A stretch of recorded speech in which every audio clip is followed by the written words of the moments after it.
A very good afternoon and welcome to Panorama from the Sokoto Network Center. I am Asmao Habibu Shagari. Today is being marked as Good Friday in the Christian community.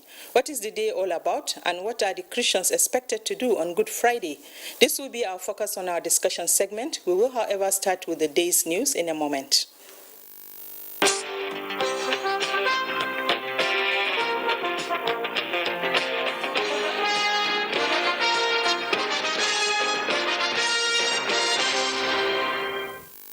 God's plan for the redemption of mankind was for Jesus Christ to pay the ultimate sacrifice on the cross once and for all, as explained in the Holy Scriptures.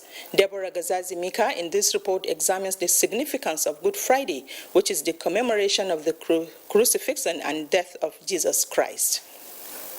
Friday, such a dark and black event that precedes Easter celebration, is the day that the Lord Jesus Christ suffers to death on the cross of Calvary for the atonement of sins. Some call it Holy Friday, while others call it Great Friday, depending on the tradition. Christians proclaimed the cross where Christ died as a redemptive turning point after Adam's sin.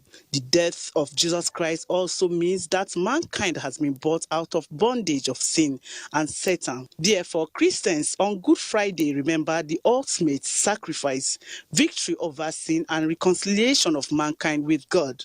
Christian clerics, however, say on Good Friday, church services should herald the good news of the gospel of man's redemption, giving thanks to God Almighty for saving mankind. Having received forgiveness from God through the death of Christ, we should dispense forgiveness to others as we live in love, as we share love with one another. We don't make life bitter for people. Jesus came to help us out of our sin so that we will have the fullness of life that God had planned for us. Our total being is dependent on Him. And in learning to depend on Him, we get victory over sin, we get victory over evil, and we are able to live the good life. It's time for us to put ourselves on the ground that God will work over us to realize His purposes. They also noted that it's very important for Christians to know that whosoever is ready to serve God and humanity must be familiar with pains. Just as Christ said, I quote, "To be my disciple, you must take up your cross and follow me." End of the quotes. Deborah Gazaji Mika, NTA News. President Muhammadu Buhari has facilitated with Christians in Nigeria on the occasion of Easter celebration. In a statement signed by the Special Advisor to the President on Media and Publicity, Femi Adesina, says the President recalls that last year, Christians could not go to churches to celebrate due to the deadly coronavirus pandemic. The President therefore salutes the resilience and understanding as the worship can now hold, though cautiously. Buhari also appreciated sacrifices of health workers and other Nigerians for adhering to various interventions to curb the spread of COVID-19.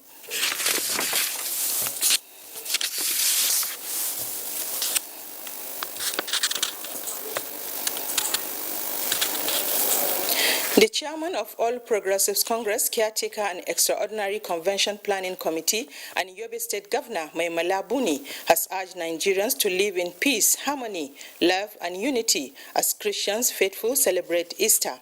Governor Maimala Buni said Easter period should be used to pray for Nigeria to overcome the challenges facing the country and encourage all to see a problem in any part of the country as a common and shared problem that should be fought collectively. Buni wished all Christians and Nigerians a peaceful Easter celebration.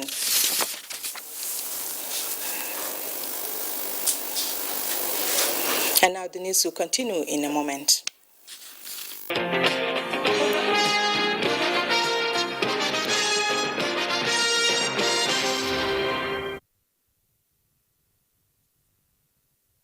The Nigerian Air Force says intelligence reports indicate that the Alpha Jet aircraft NAF 475 that went off the radar with crew members on board on 31st March 2021 might have crashed.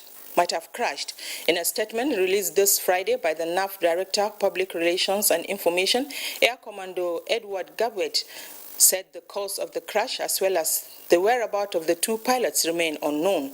The pilots are Flight Lieutenant John Abolarinwa and Flight Lieutenant Abiapo Chapele.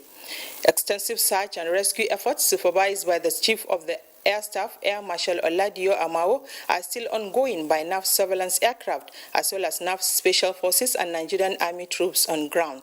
The NAF says it is not ruling out anything regarding the incident. It, however, remains hopeful that the crew would soon be found and rescued.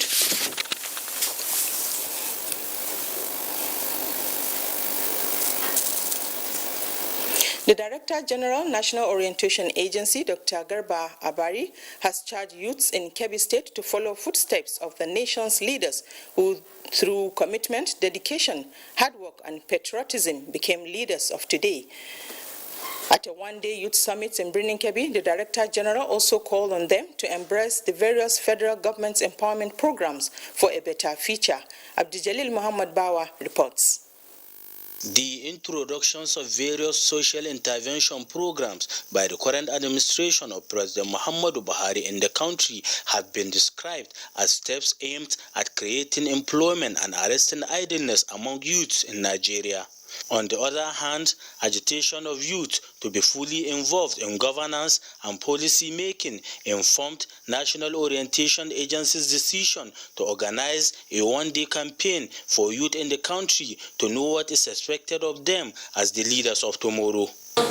We need government to at least provide a space for us so that we will prove ourselves. The 2021 Youth Summit, which was organized by the Kebbi State Office of the National Orientation Agency, featured presentations by security personnel, youth, activists, among others. The Director General of NOAA, who was represented by Kebbi State Director of the agency, Joseph Yaro Machika, assured of the agency's readiness to enlighten the youth in the country at all the times. That the growing youth bulge in Nigeria is a time bomb waiting to explode.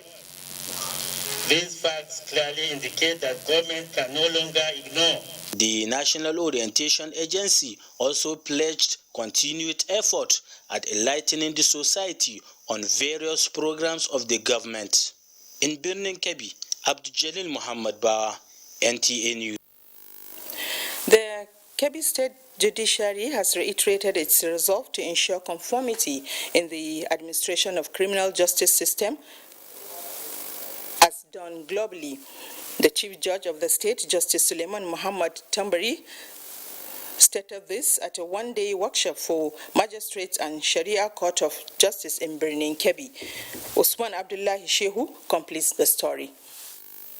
Following the passage of the bill on the administration of criminal justice and appeal code in Kebbi State, Governor Abubakar Atiku Bagudu without hesitation assented to it, and it's a new development in the state. Consequently, Kebbi State Judicial Service Commission swing into action by organizing a one-day workshop for magistrates and Sharia court judges to ensure conformity with the new law. The Chief Judge of the State and Chairman Judicial Service Commission, Justice Muhammad Suleiman Ambursa, who highlighted some innovations in the new law, said it has speedy dispensation of justice in its aim and objectives. I argue to note down from the nature of the provisions of the new penal code, which provide for punishment in court, not less than we can easily fish out defaulters in the remittance of the revenue collected by the court. The representative of the Nigerian Police, Nigerian Correctional Service, the Nigerian Security and Civil Defense Corps, among other stakeholders, commended the executive, judicial and legislative arms of government for making the giant strides and challenged the public to remain the law-abiding citizens. Highlight of the event was a paper presented by Justice Sabiu Balasho Aibu titled Notable Innovations in the Administration of Criminal Justice Law 2021 and Penal Code Law 2021 in Kebbi State. The paper emphasized on speedy management of criminal trials, provision of protection of the society from crime, as well as protection of the rights and interests of the suspects, accused persons, and the victims. Usman Abdullahi Shehu, NTA News. Kebbi State government has restated commitment to ensure that the best for the state schools for special wards so as to restore the children in the learning institution. Governor Abubakar Atiku Bagudu gave the assurance during an unscheduled visit to the school. Usman Abdullahi Shehu reports. Governor Abubakar Atiku Bagudu, who inspected the school for special needs, expressed delight over the determination of the staff and students to learn. He assured government commitment to ensure conducive atmosphere and adequate teaching aids that will motivate them to compete with their counterparts worldwide. The governor similarly promised to address some of the school's most pressing challenges of water scarcity and gully erosion encroaching the western part of the school. We appreciate you. Thank you, Secretary. And I note all the issues, and God willing, we will deal with some of them immediately. Yes, caused by the fence that has failed and the erosion problem as well. So we will quickly do something about it. Principal Umar Aliyu Jantulu thanked the governor for the visit and the love for the children of special needs. For all that he has been doing, not only today, but all that he has been doing, he has been paying the transport fare of the children, feeding the children well, employing new teachers for the children, and so on and so forth. So we express our gratitude to him and his wife, Dr. Zainab. He promised commitment of the staff to duty and adequate care for the children. Usman Abdullahi Shehu, NTA News. The federal government renewed commitment to reviving the cotton sector for economic diversification is yielding the desired results with significant increase in the annual production of the crop in recent years.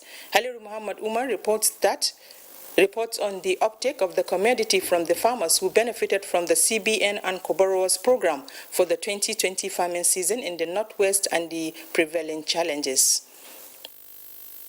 Despite the prevailing security challenges bedeviling the Northwest, which generally affect farming activities in recent years, the federal government renewed commitment to reviving cotton production has continued to make significant impact within the zone, as cotton farmers from Zamfara, Sokoto, Kebbi, Katsina, Kano, Kaduna, and Jigawa states who benefited from the CBN Anko Boros program harvested the crop for the 2020 farming season. The uptaking of the commodity for distribution to the generis within the zone is in progress. Production is actually going on. Cotton was farmed in the fields by Nigerian farmers. Though the feat achieved this year is below the target, the revival of the olden days cotton pyramid in Gusau has rekindled the hope of the stakeholders that the industry is bouncing back to life. Having seen this, it has given me the positive impression that this program is sustainable, inshallah. I want to reiterate the commitment of the bank to continue to finance the production and cultivation of cotton. In order to consolidate the gains recorded in 2020 cropping season, the cotton farmers stressed the need to address the incessant delay in accessing the farming inputs under the Anko Borrowers program. The process is long. By the time the seeds or the inputs reach the farmers, sometimes it is late. More than 10,000 metric tons of cotton are billed to be collected from the farmers in the state as a repayment of the loan they received from the CBN in 2020 under the program. In Gusau, Haliru Muhammad Umar, NTA News. The National Center for Disease Control has confirmed 106 new cases of COVID-19 as at Thursday, the 1st April 2021. A breakdown shows that Lagos State is leading with 33 cases, followed by FCT with 20 cases. Cross Rivers and Rivers have 11 cases each. Kaduna has 7, while Edo and Ondo 6 cases each. Nasarawa and Ogun 3 cases each, and Kano, Bauchi, and Osun have 2 cases each.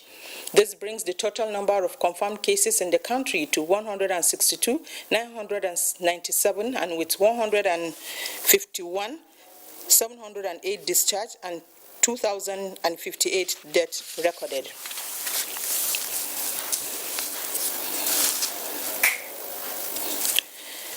All is now set for the swearing-in of Muhammadu Bazoum, the president-elect of Niger Republic. The swearing-in ceremony, which is about to take place any moment from now, will be held in a tight security after a failed coup earlier this week. The swearing-in will be Nigeria's first democratic transition of power since independence from France in 1960. The outgoing president, Muhammadu Issoufou, has officially handed over all official documents on Thursday night in a mini ceremony organized in his honor. Issoufou stepped down after 2 terms of 5 years, will be handing over power to Mahamadou Bazoum. Bazoum, the 61-year-old former interior minister, has been the right-hand man to Issoufou.